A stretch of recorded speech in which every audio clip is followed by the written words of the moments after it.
Hello guys, welcome to my our channel. ఇదైతే నా first long video అనమాట. ఈ వీడియోకి అయితే మీరు సపోర్ట్ చేస్తారని నేనైతే ఈరోజు లాంగ్ వీడియో అయితే చేస్తున్నాను. ప్లీజ్ నా ఛానల్ అయితే సబ్స్క్రైబ్ చేయండి, అలాగే లైక్ అండ్ షేర్ చేయండి. ఈరోజు వీడియో వచ్చేసి 7 వండర్స్ అనమాట. ఈ 7 వండర్స్ అనేవి ఎలా క్రియేట్ అయ్యి అసలు ఈ 7 వండర్స్గా గుర్తించింది ఎలా గుర్తించారు అనేది ఈ వీడియోలో చూద్దాం. ఫస్ట్ వచ్చేసి ఈ వీడియోలో మొదటిగా చైనా గొప్ప గోడ, చైనా వాల్ అంటారు కదా, చైనా ఉండే ప్రపంచంలోనే అతిపెద్ద గోడ అనమాట. ఈ గోడ వచ్చేసి సుమారు 21,000 కిలోమీటర్ల పొడవైతే ఉంటుంది. పురాతన చైనా రాజులు శత్రువుల నుండి తన దేశాన్ని రక్షించుకోవడానికి అయితే ఈ గోడను కట్టారనమాట. ఇది ప్రపంచం నుండి చంద్రుడి నుండి కనిపిస్తుందని ఈ గోడ చాలామంది అయితే పుకార్లు వచ్చాయి ఆ రోజుల్లో, కానీ అదేమీ నిజం కాదనమాట. పురాతన రాజులు ఈ కట్టడాన్ని అయితే సగం కట్టేసి వదిలేశారనమాట. తర్వాత రాజులైతే ఈ చైనా గోడను అయితే పూర్తి చేయడం అయితే జరిగింది. ఈ కట్టడాన్ని చాలామంది కార్మికులు అయితే కట్టేటప్పుడు అయితే ప్రాణాలు అయితే కోల్పోయారనమాట. అది ఎలా తెలిసిందంటే, ఒక సైంటిస్టు ఆ చైనా గోడను రీసెర్చ్ చేసినప్పుడు మానవుడి అవయవాలు అయితే ఆ చైనా గోడ మీద అయితే కనిపించడం జరిగింది. దాని ద్వారా అయితే ఇది శాస్త్రవేత్తలు అయితే కనుగొనడం జరిగిందనమాట. ఎత్తు కలిగిన గోడ ప్రపంచంలోనే ఇంకెక్కడా లేదనేసి 7th వండర్లో ఫస్ట్ వండర్గా అయితే దీన్ని అయితే తీసుకోవడం అయితే జరిగిందనమాట. ఇది చైనా గోడ యొక్క ఇన్ఫర్మేషన్ అనమాట.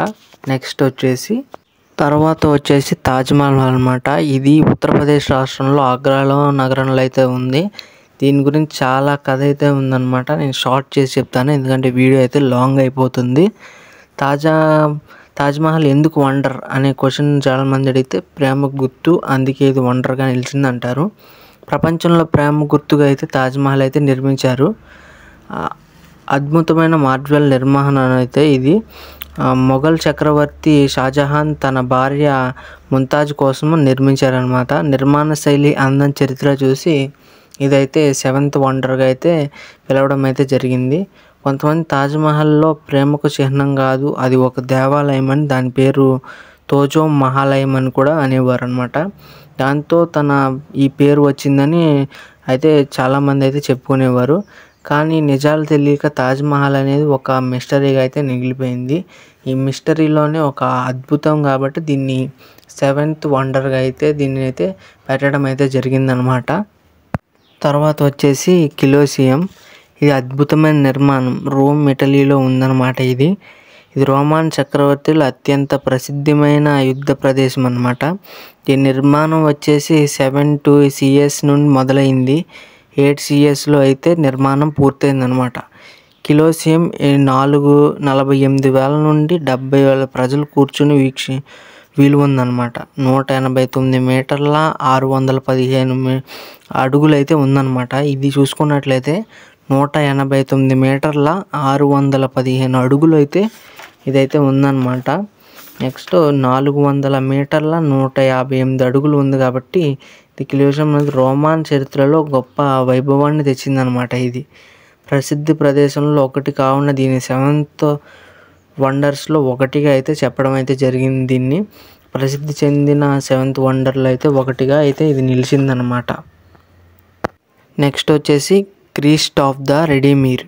ఇది బ్రెజిల్లో రియో డి జనీరో నగరంలో అయితే ఉంది. ప్రపంచంలో ప్రసిద్ధి క్రైస్తవ విగ్రహంగా మత కళ మరియు బ్రెజిల్ యొక్క ప్రత్యేకతను ప్రదర్శిస్తుందన్నమాట. ఇది 710 మీటర్ల ఎత్తులో అయితే ఈ విగ్రహం ఉంది.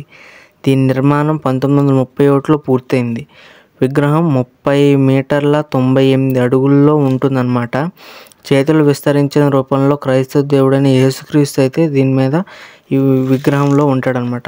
2007లో అయితే ఈ విగ్రహము 7 వండర్స్లో ఒకటిగా నిలిచిందనమాట. పెద్ద పెద్ద గాలులు, తుఫానులతో ఎదుర్కొన్న అంత పెద్ద ఎత్తులో నుంచి అయినా ఈ విగ్రహం అయితే స్థిరంగా నిలబడి ఉండటంతో 7th వండర్స్లో ఒక వింతగా అయితే దీన్ని అయితే పెట్టడం జరిగింది. ఇది ఒక టూరిస్ట్ ప్లేస్గా కూడా ప్రసిద్ధి అయితే చెందిందనమాట. తర్వాత వచ్చేసి పెట్రా అనమాట. జార్జియన్ దేశంలో ఉన్న పురాతన నగరం. సుమారు 300 BCE నుండి 100 CEC మధ్య నిర్మించబడింది. ఇది ప్రాకృతిక చక్రంలో ఉన్న రామ్ నిర్మాణంలో గృహాలు మరియు ఫలకాల నుండి కలిగి ఉందన్నమాట ఇది. ఈ నగరంలో చాలా శిలలను కట్ చేసి తీర్చిదిద్దారంట. దీన్ని కట్ చేసి మళ్ళీ వాటిని శిలలను తీర్చిదిద్దారు. దీన్ని రాడ్ సిటీ అని కూడా అంటారనమాట. దీన్ని 1980లో ప్రపంచ వారసత్వ స్థలంగా గుర్తించడం అయింది. అయితే చెందిందన్నమాట. పెట్రో యొక్క ప్రత్యేకత దాని పువ్వు రంగులో ఉంటుందన్నమాట. అంటే పింక్ కలర్ రంగులో ప్రసిద్ధి చెందుతుందన్నమాట. పింక్ రంగు రాయి అని కూడా దీన్ని అయితే అంటారనమాట. ఇది 1985లో ప్రపంచ వారసత్వ స్థలంగా గుర్తింపు చెందినందున ఇది 7th వండర్స్లో అయితే ఒక వింతగా అయితే మిగిలిపోయిందనమాట.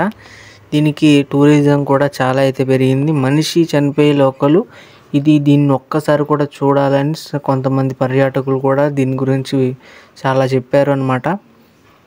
నెక్స్ట్ వచ్చేసి 6వది మంచు పిచ్చు అనమాట. పెరూలోన్ అండీస్ పర్వతాలలో ఉన్న ఒక ప్రాచీన ఇన్కా నగరం అన్నమాట ఇది. దీని నిర్మాణం 15వ శతాబ్దంలో నిర్మించబడింది. పెరూ యొక్క కుస్కో నగరం 7 కిలోమీటర్ల 43 మైళ్ళ దూరంలో ఉన్న ఒక శిఖరం మీద ఉంటుంది. ఇది 70 కిలోమీటర్ల 43 మైళ్ళ దూరంలో ఉన్న ఒక శిఖరమైన ప్రదేశం ఉంటుందన్నమాట. 1983లో యునెస్కోను ప్రపంచ వారసత్వ సిద్ధాంత ప్రకటించారన్నమాట. ప్రపంచ వారసత్వ సంపదగా అయితే దీన్ని గుర్తించడం జరిగింది 1983లో. ఇది ఒక అద్భుతమైన పర్యాటక స్థలంగా అయితే మారిపోయింది. ఇప్పుడు నుండి ట్రైన్స్, రహదారులు కూడా అప్పుడు నుండి మొదలయ్యాయి అన్నమాట. 1983లో దానికంటే ముందుగా ఒక ప్రసిద్ధికరమైన మైలు దూరంలో ఉన్న ఒక పర్వతంలాగే ఉండేదన్నమాట ఇది. ఎప్పుడైతే 1983లో ప్రపంచ వారసత్వ సంస్థ దీన్ని అయితే ప్రకటించారో అప్పుడైతే దీనికి పర్యాటకులు పెరగడంతో దీన్ని 7th వండర్స్లో ఒకటికి అయితే పిలవడం అయితే జరిగిందనమాట. తర్వాతది ఇది లాస్ట్ అనమాట. చిచెన్ ఇట్జా అనమాట. చిచెన్ ఇట్జా అనేది మైన్ నాగరికత యొక్క ప్రతిష్టాత్మక మరియు విజ్ఞానాన్ని ప్రతిబింబిస్తుంది అనమాట. ఇది ఇక్కడ మిగిలిన బిగ్ పీరియడ్లో అతిపెద్ద పీరియడ్ అనమాట ఇది. దీనిని పూజిస్తారు. పర్యాటకులు కూడా దీన్ని ఎక్కువగా ఆకర్షణీయంగా ఉంటుందన్నమాట. దేవాలయాలు, సాంస్కృతిక శిల్పాలు మరియు శిల్పకళ గొప్ప చారిత్రకగా ఇది ఒక నిలిచిందనమాట. 2,30,000 క్యూసెట్ల రాయిని ఉపయోగించారన్నమాట దీన్ని కట్టడానికి. ప్రాచీన రాయిలను ఉపయోగించడం, అది కాకుండా అతిపెద్ద పీరియడ్గా దీనికి పేరు ఉండడం వల్ల ఇది 7 వండర్స్లో ఒకటిగా అయితే నిలిచిందనమాట. దీని ప్రత్యేకత మొత్తం చూసుకున్నట్లయితే దీన్ని ప్రాచీన కాలంలో ఈజిప్టులు మమ్మీస్ అని కూడా అనేవారు. దీన్ని పూజించేవారు అనమాట. ఓకే, అర్థమైంది కదా. ఈ 7 వండర్స్ నేను చాలా కష్టపడి అయితే ఇన్ఫర్మేషన్ అయితే రాబట్టాను అనమాట. మీకు తెలిసిన ఇంకా ఏమన్నా కొన్ని ఫ్యాక్ట్స్ ఏమన్నా ఉంటే కింద అయితే కామెంట్ చేయండి. ఇలాంటి లేటెస్ట్ వీడియోస్ కోసం నా ఛానల్ని అయితే సబ్స్క్రైబ్ చేయండి. నేనైతే చాలా కష్టపడి వీడియోస్ చేస్తున్నాను. నాకు వ్యూస్ వస్తున్నాయి కానీ సబ్స్క్రైబర్స్ మాత్రం రావట్లేదు. ప్లీజ్ ఈ వీడియో చూసైనా నాకు అయితే సబ్స్క్రైబ్ చేయండి. మీకు లేటెస్ట్ వీడియోస్ అన్నీ నేను మీకు చేస్తాను. మీకు చాలా హెల్ప్ఫుల్గా ఉంటుంది. నాకు మీరు హెల్ప్ చేయండి. Please subscribe now. తర్వాత వీడియోలో కలుద్దాం. బాయ్.